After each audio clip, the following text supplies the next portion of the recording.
Hey, we'll have him back the next time. Thank you. It's great to see you. Thank you you so much. And after the break, we're in Vegas. Dan has been meeting Céline Dion. Hi, Dan.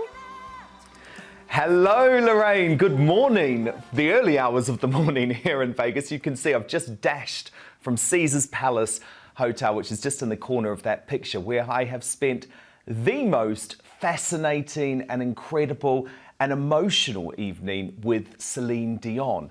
Now, she hasn't given an interview to anyone in the UK for over 5 years, but of course she is planning to tour here over the summer, which is why she invited me to go backstage with her at her show at the Coliseum in Las Vegas. But obviously, this was the first time that she'd really opened up about the death of her husband, Rene.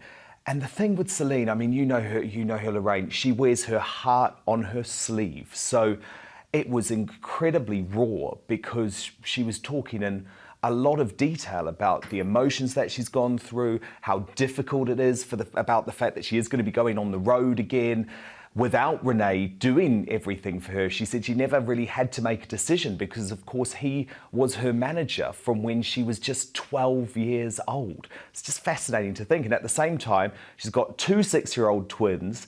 She's got her 16-year-old Rene Charles, and is trying to balance dealing with her grief, she said, and then the grief of her children. It was just absolutely fascinating, and it's so amazing to see a star open up that much about such a personal level of grief and grieving. And actually, I went to see her show at Caesar's Palace last night, and she actually even communicates to Rene, her husband, who's now been dead for a year. She communicates with him on stage, and at times is talking to him and saying, "This is for you."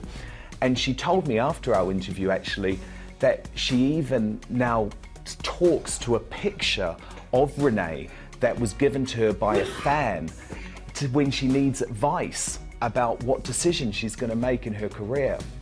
And I asked her as well if she was considering even the prospect of, meeting another man or dating again at some point. And her answer was no, she thinks she's going to be grieving for the rest of her life. So it was incredibly illuminating. She also revealed, very excitingly, a major international superstar who she is going to be working with. So I'm going to reveal all of that for you on the show next week.